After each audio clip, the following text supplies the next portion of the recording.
This is the old Elkland School, started and built in 1936. The last year for high school was 1959. I started school here in 1960, and the last year to have school was 1978.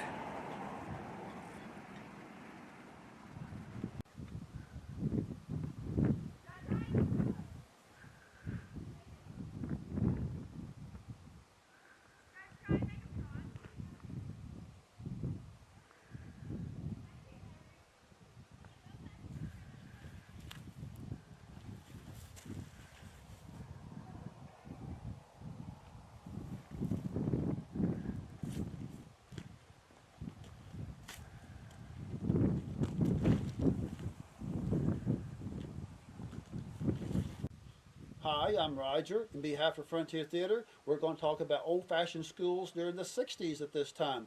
This is where I went to school, and this is where I came out the door every day during school time, and I would get on one of the 3 buses. So this is the actual door I came through, down the steps, and this is the back part of the school. Now our next step is go to the front of the school. Let's go.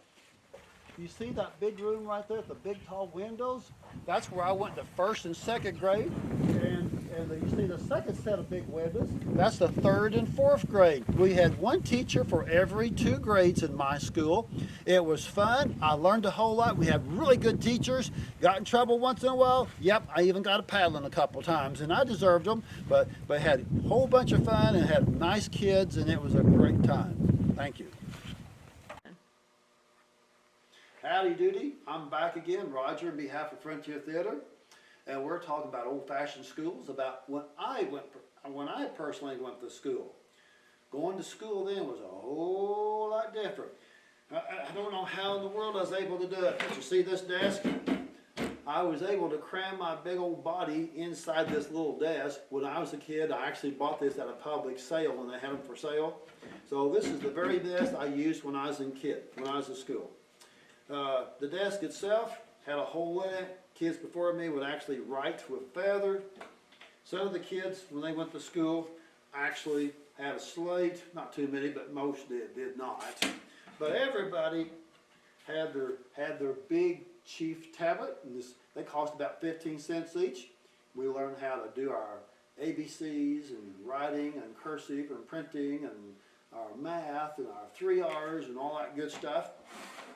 But taking it back just a little bit before I went to school, first of all, we didn't have kindergarten, and we always had chores to do, and all the kids that I went with were farm kids, because the town was just in the middle of the country.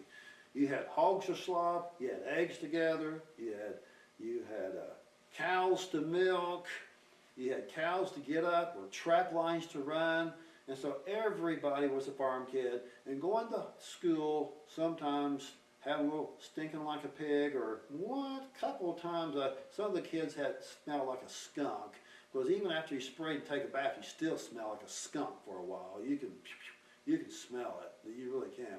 But I remember before going to school, we did not have kindergarten, and so when I was in the 1st grade, I had a big old cast on my arm, because when we were starting at a very young age, just 4 years old, we always had a bunch of hogs.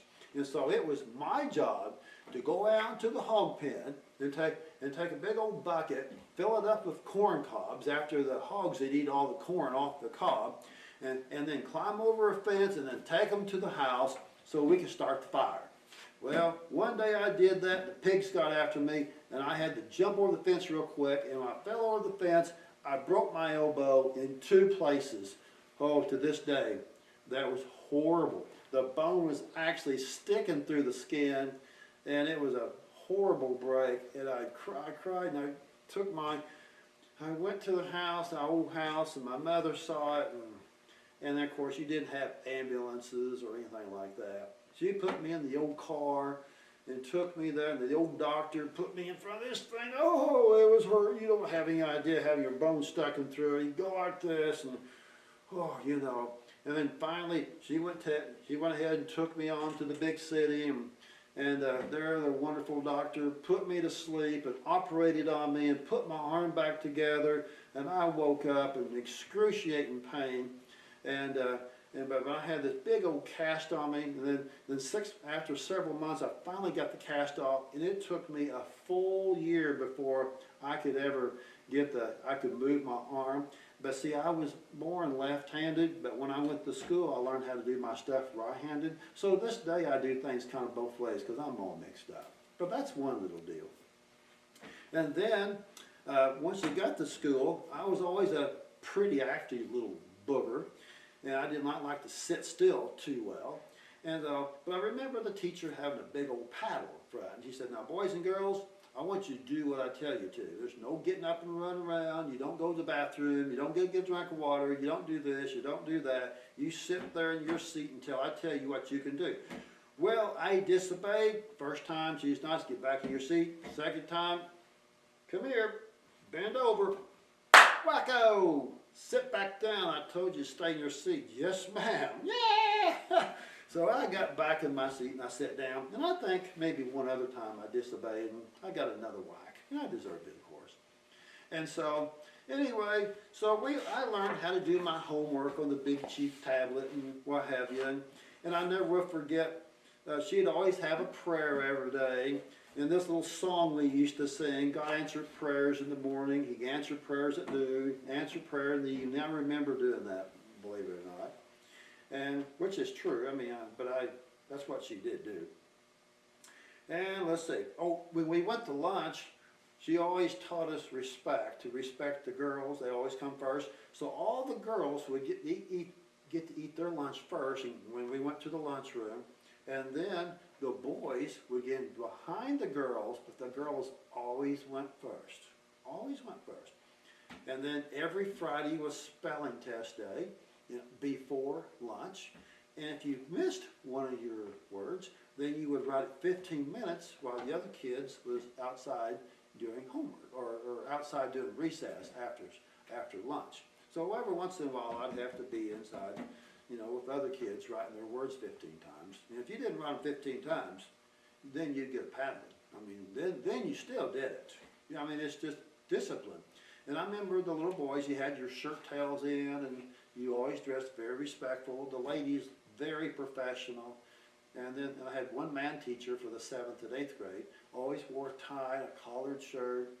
Well, I mean, I just figured all teachers always did that. And they did back in those days.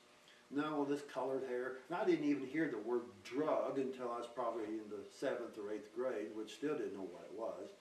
And, you didn't have water bottles and water juice and all this stuff. You just drank water, and we had milk, and that was it. And you had ham and beans a lot, and fish on Friday. That was a lot of our. And once in a while we'd have hamburgers, and we'd have sloppy joes or stew. That's about what we consisted of for lunch. And I remember in the 3rd grade we were studying about shrews.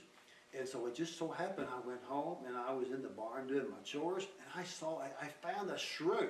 I said, look, I want to show the kids this shrew the next day in school without the school teacher knowing. So I got me a shoebox, and I got me some dirt, and I put the shrew inside the shoebox, and I put it under my desk, where I put my stuff in here. And when the teacher wasn't looking, I would show the kids my shrew. And I never did get caught, so I got away with that one there. I should have had a weapon for that, but I didn't get caught, so. By the way, something else you wasn't allowed. I guess about the 2 worst things the kids did was basically throw paper wads. Well, maybe 3 things. Get up out of your seat. You wasn't supposed to. But after you get a whooping, you got toned to that real quick. Getting out of your seat without permission. Number 2, if you would throw a paper wad, or if you was whispering when you wasn't supposed to. Yeah, you would get disciplined for that. And if you didn't write something like, you do that better. I mean, they wouldn't hesitate to give you a little tap, and it helped keep your attention too. And you just didn't have discipline problems. And it was a lot of fun. And by the way, if my parents knew that I was in trouble during school, then I would get in trouble probably again when I would get home, because they would always support the teacher and make sure that, hey, teacher did that. That means you was a bad boy. Then I'd get another wacko when I would get home. So And I deserved it. I deserved everything I got. I actually got about 3 whippings altogether. So, but that's not too bad. And something else I like to do, I spend a lot of time in the woods too. I like to go in the woods. So I was kind of a little hunting kid too. I'd take my gun. I started going out in the woods hunting probably when I was 10 years old. Take my little .22 and shoot a squirrel once in a while. I learned how to make squirrel calls as a little kid on the back seat of the school bus driver, and that driver was the neatest person because he was responsible for helping me to learn all these noises. So all you gotta do is go. And I've actually had a squirrel one day come out of a tree and try to crawl up my leg. That's no joke. I don't know if that squirrel thought I was a nut or I was his grandfather. I'm not for sure. But anyway, I thought he was going to bite me, so I kept trying to get back. And I called him crows, you know, all kinds of bird noises. So, but I attribute learning how to do these animal noises on the back seat of my school bus. I wonder if school bus drivers let their kids do that today. I don't know. They might, I don't know. And so, but yeah, that was my life as a little kid in school. Discipline, we said the Pledge of Allegiance, we said a prayer, we sang little hymns in school. Discipline was strong. Everyone dressed very appropriately, and we had a good time. Oh, by the way, our next YouTube is going to be from a 95-year-old lady, and she went to school during the 1930s. And until then, we'll see you later. Subscribe, and until next week, until we upload another one, we'll see you later. Remember, I'm Roger at Frontier Theater. I'm WMAP, the world's most happiest person, and every day's a great day, and the worst days are fantastic. See you later.